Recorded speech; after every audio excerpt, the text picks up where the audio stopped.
मतदारसंघातील विविध विषयांचा आढावा जिल्हाधिकारी कार्यालयात पार पडला।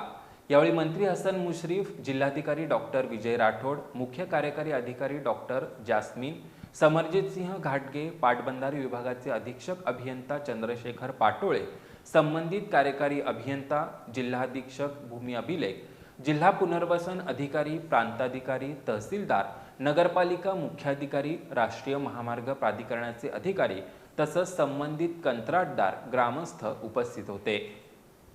आंबेओहोळ मध्यम प्रकल्पातील शेतकऱ्यांच्या पुनर्वसनाबाबत संबंधित विभागानं ऑगस्ट अखेर पुनर्वसनासंदर्भातील सर्व बैठका घेऊन आवश्यक निर्णय आणि प्रशासकीय प्रक्रिया पूर्ण कराव्यात, तसंच सप्टेंबर अखेर प्रत्यक्ष पुनर्वसनाची प्रक्रिया पूर्ण करावी असे स्पष्ट निर्देश दिले।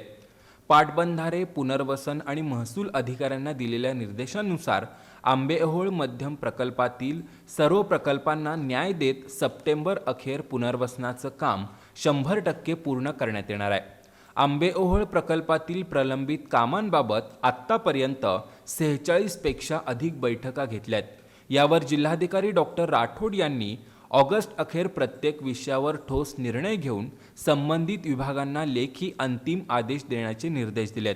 यामध्ये आंबेओहोळ इथल्या बेकनाळ आणि बेळकुंदी गावातील भूसंपादन, मान्य उच्च न्यायालयातील प्रलंबित 25 प्रकरणांबाबत संशयास्पद फेरफार आणि भूसंपादनाचे निवाडे, नाइलाजास्तव आर्थिक पॅकेज स्वीकारलेल्या प्रकल्पग्रस्तांना भूखंड वाटप, मौजे करपेवाडीतील प्रकरणं, दिवाणी न्यायालय गडिंग्लज इथले दावे तसंच इतर वैयक्तिक प्रकरणांचा समावेश आहे।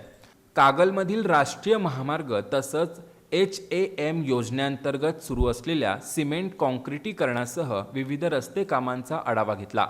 या महत्त्वाच्या कामांसाठी प्रमुख कंत्राटदारांकडून विविध ठिकाणी उपकंत्राटदारांमार्फत कामं करून घेण्यात येत असून त्या कामांचा दर्जा निकृष्ट असल्याचं निदर्शनाला आल्याचं त्यांनी सांगितलं।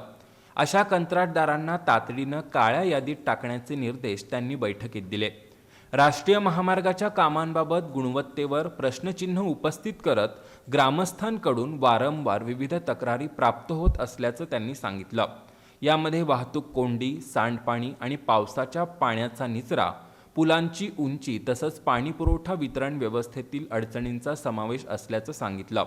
या समस्यांच्या अनुषंगानं तसंच सुरू असलेल्या आणि पूर्ण झालेल्या कामांचा आढावा घेण्यासाठी येत्या गुरुवारी कागल नगरपालिका सभागृहात राष्ट्रीय महामार्ग प्राधिकरणाचे अधिकारी, संबंधित कंत्राटदार आणि स्थानिक नागरिक यांची संयुक्त बैठक आयोजित करण्याचे निर्देशही दिले। याशिवाय त्यांनी कसबा सांगाव आणि धामणे इथल्या जलजीवन मिशन योजनेतील कामं, बेलेवाडी मासा इथला पाझर तलाव, म्हाडा गृहप्रकल्प आदी विषयांबाबत आढावा घेतला।